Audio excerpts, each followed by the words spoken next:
So what if I told you that you might lose 5 entire years of your life, just a tiny 3-minute intervals? Wow, wait, 5 whole years? Yeah, 5 whole years. I mean, you wait for a bus and you check your phone, you wait for your coffee to brew, you check your phone again. Right, those little moments. Exactly. Those tiny forgotten moments really add up to years of lost time. So, welcome to today's deep dive. I am so excited for this one. Me too. We are exploring a fascinating guide today called Don't Waste Your Time. But, we have a very special mission for this conversation. Yes, we do. We are going to explore these really life changing ideas using very simple, clear English. Right, because complex ideas, well, they don't need complicated words. Exactly. We want to make sure these concepts are incredibly easy for you to understand, whether you are managing a busy company or, just learning to navigate the English language. It is a fantastic mission. Sometimes the most powerful truths are actually best understood when we just keep the language simple and direct. I totally agree. And the core problem this guide tackles is something, well, every single human being experiences. Definitely. I mean, let's ask you, the listener, right now. Do you ever feel like your day just disappears? Oh, all the time. Right. You wake up, you feel like you only did two or three things, and suddenly the sun is going down. Yeah. And you ask yourself, where did my time actually go? Exactly. So today we are looking at the critical difference between just letting your time slip away by accident and actually using your time on purpose. That feeling of a disappearing day is just so universal. It feels like the clock is running faster than we are. It really does. So, to start understanding how to fix this, the guide uses a very simple physical object. Okay, let's unpack this. Sounds good. Imagine you are holding a plastic bottle full of fresh, clean water. Time is, well, it's exactly like the water in that bottle. It is completely finite. Finite, right. That means there's a strict limit to it. Yes, exactly. You do not have infinite water, and you certainly do not have infinite time. That makes sense. So, if you are thirsty, you drink the water. If you want to grow a beautiful flower, you pour the water into the plant's soil. Both of those are really good uses. Definitely. But what happens if you just turn the bottle upside down and, pour the water directly onto the floor? Well, if you pour it on the floor, it is simply gone. You can't gather it back up. Right. You cannot drink it later. Mm. And it did not help the flower grow at all. Wasting your life is exactly like pouring your limited water onto the floor. Oh, wow. That is a strong image. It is. The guide explains that wasting time means pouring your daily energy into activities that, well, they don't help you grow, they don't teach you anything new, and they don't help you truly rest. I see. And this introduces a very important concept for us today. It's the idea of being intentional. Intentional. Let's make sure that word is clear. Right. Being intentional means acting with a clear, specific purpose. Mm. It means you are the boss of your choices. Instead of just letting situations happen to you. Exactly. The goal is to move away from accidental living, where your day is just, reacting to whatever happens, and move toward intentional living. But hold on, I need to push back on this idea of being intentional with every single drop of water. Okay, go ahead.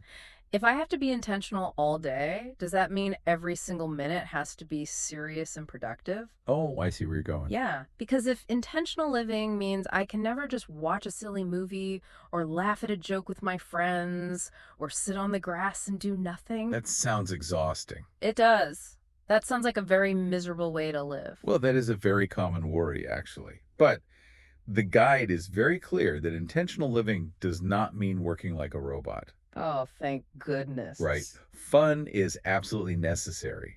The root of wasting your life is doing things that provide zero value. Okay, so fun has value. Huge value. Having fun with your friends builds relationships. It helps your mind recover from stress. Watching a movie you love brings you genuine joy. So what is the difference then? The secret is the mechanism of choice. For example, if you say to yourself, I have worked hard today, so I am going to watch a movie for 2 hours to relax. That is intentional. Exactly. You chose to pour your water into a cup of joy. Hmm. But if you just fall onto the sofa and stare at the television for 3 hours because you are simply too tired to turn it off. I have definitely done that. We all have. But in that case, you are not recovering. You are just pouring the water on the floor by accident. I get it now. So the difference is the active choice. I choose to work or I choose to relax. I am driving the car. Perfectly said. You are the driver. But that brings up another huge challenge, I think. If we want to be intentional and we are driving the car, we need to know where we are actually going. Yes, we need a destination. What happens if we want to improve our lives, but we do not actually know our destination? The guide uses another great everyday image to explain this. Think about a GPS. Like the digital map application on your phone? Right. Or in your car. If you get into your car, turn on the engine, and just start driving without typing an address into the GPS, what happens? Well, you just drive around in circles. Exactly. You take a left turn, you take a right turn, you burn your petrol, but you never arrive anywhere meaningful. You just exhaust yourself. And this is where the guide warns us about being vague. Yes. Vague is our second big word today. When something is vague, it lacks clarity. It is fuzzy and undefined. Like a blurry picture. Right. For example, if you say to yourself, I want to be much better at speaking English, that is a wonderful ambition. It's a great goal. But as a daily instruction, it is completely vague. It is exactly like driving a car with no address in the GPS. Yep. Better to English does not tell your brain what to actually do at 8 o'clock in the morning on a Tuesday. Exactly. Vague goals create a huge amount of mental friction. When your brain looks at a vague goal like learn a language or get healthy, it does not see a clear path. What does it see instead? It just sees a massive, confusing mountain. And because the brain wants to save energy, it chooses to do nothing. Oh, that makes so much sense. Right. It defaults to the easiest action, which is usually just sitting down and looking at your phone. Vague goals are the absolute enemy of real progress because they create confusion. And confusion leads to doing nothing. So here's where it gets really interesting. Let's hear it. To fix this confusion, the guide offers a brilliant solution. It suggests creating a micro goal, which we can just call a tiny plan. A tiny plan. I love that. Yeah, instead of a massive vague goal like I will become fluent in English, you type a very specific tiny address into your daily GPS. So what would a tiny plan look like? Your tiny plan could be, I will learn exactly 3 new English words every morning while I drink my coffee. Just 3 words. Just 3 words. Or I will read exactly 1 page of an English book before I go to sleep. I see. It completely removes all the confusion. Your brain knows exactly what the address is, and it knows exactly how to drive there. Exactly. But I have to ask, let's be realistic here. Is learning only 3 words a day really going to change anything? It does sound a bit small, doesn't it? It feels incredibly slow. If I only learn 3 words a day, it will take me years to see real progress. Won't a person just get bored and give up? It definitely sounds too slow at first, but the guide explains the powerful psychological mechanism behind tiny plans. Okay, psychological mechanism, explain that. It all comes down to how our brains process fear and reward. Big, vague plans like, I will study grammar for 3 hours today. Ugh, that sounds terrible. Right. Your brain actually views that big plan as a threat. It sounds exhausting, so your brain fights against it. Makes sense. But a tiny plan is not scary. Your brain thinks 3 words. Yeah. That is so easy, I can do that in 2 minutes. So because it is easy, you actually start. Yes. And here is the magic part. When you finish learning those 3 words, your brain releases a chemical called dopamine. Dopamine, the reward chemical. Exactly. You feel a small sense of pride. Ah, so completing the tiny plan physically makes you feel good. Yes, the guide calls this the pride loop. You complete the easy task, you feel proud, and that good feeling wires your brain to want to do it again tomorrow. That is so much better than the alternative. With big plans, you usually procrastinate, fail, and then feel guilty. And guilt makes you quit forever. Tiny plans build a chain of daily successes. And mathematically, think about it. 3 words a day is over 1,000 words in a single year. Wow, 1,000 words. Yeah, that is a massive vocabulary built entirely step by tiny step without any fear or guilt. I really appreciate how that shifts the focus from the final result to just the daily feeling of success. It's very encouraging. But even with a tiny plan, there's a practical reality we have to address. Many of the people listening to our deep dive right now are incredibly busy. Very true. We are talking about parents raising young children, people working 50-hour weeks, or students balancing two part-time jobs. Busy, busy lives. Yeah, when you are that busy, you often feel like you have absolutely zero time to add anything new to your life. Where does a tired, busy person find the time to execute even a tiny plan? This is a crucial point, and it comes back to how we misunderstand the shape of time. The shape of time. Yes. The guide gives us a helpful financial metaphor.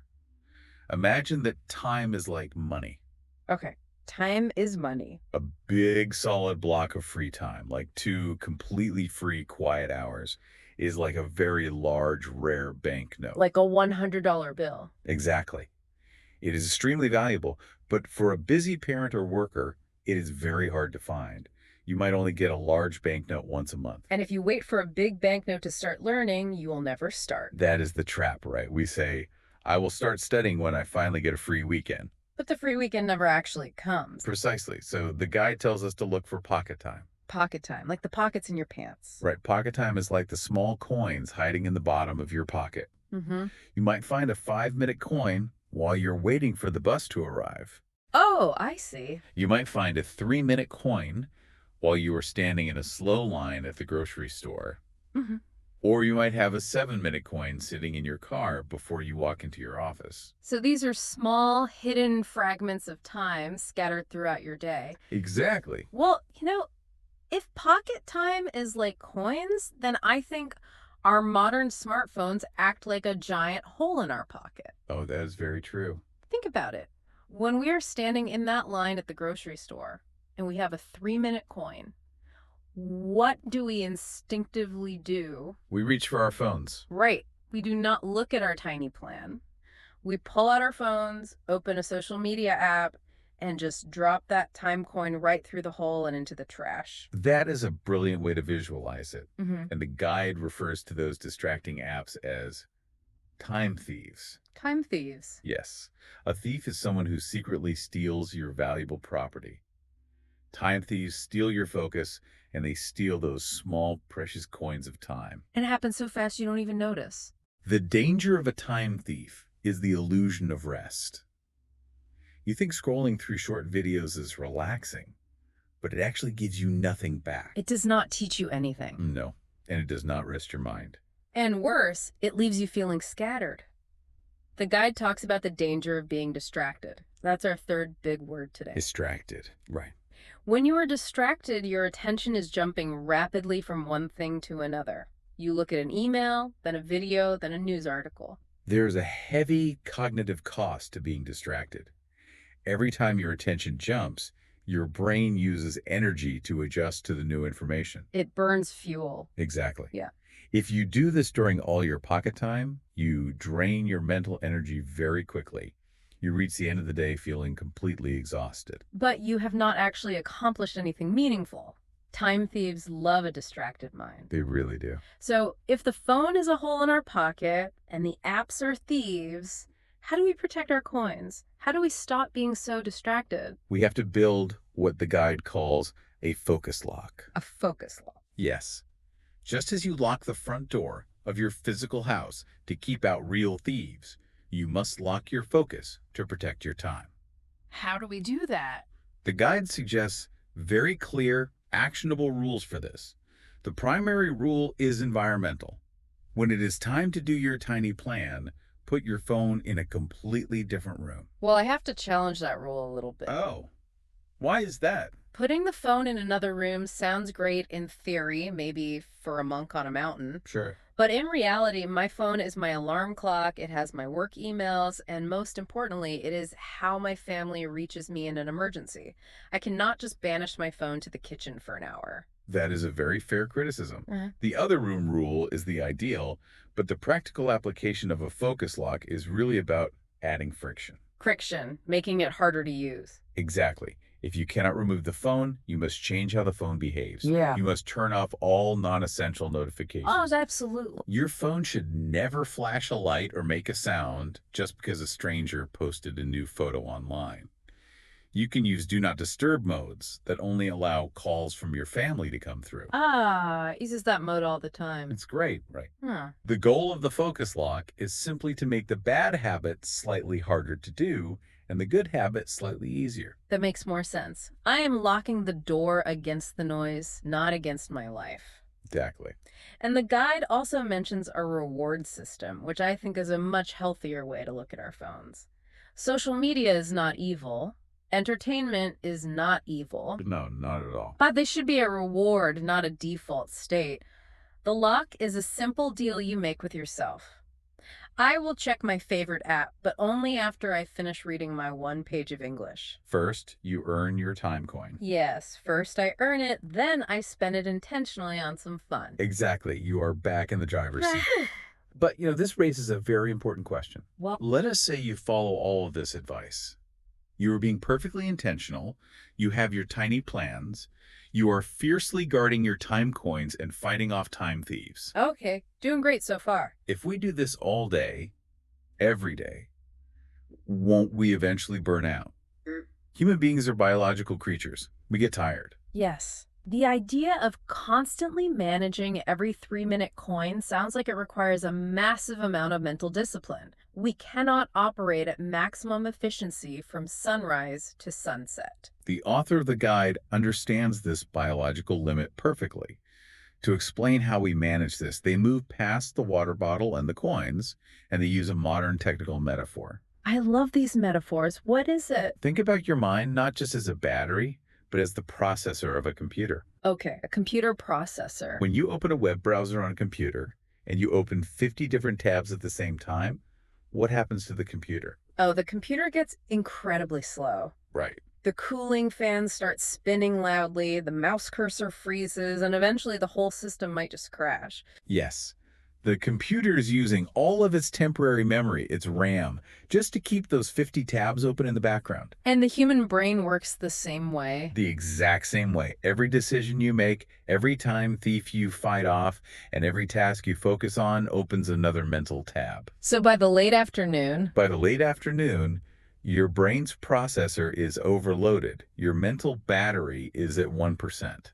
I know exactly what that feels like. Sometimes late at night, I try to push through that And exhaustion. we've all tried to do that. I sit at my desk, my eyes are heavy, my brain feels like it is moving through mud, but I force myself to write one more email or finish one more document. And how does that usually do?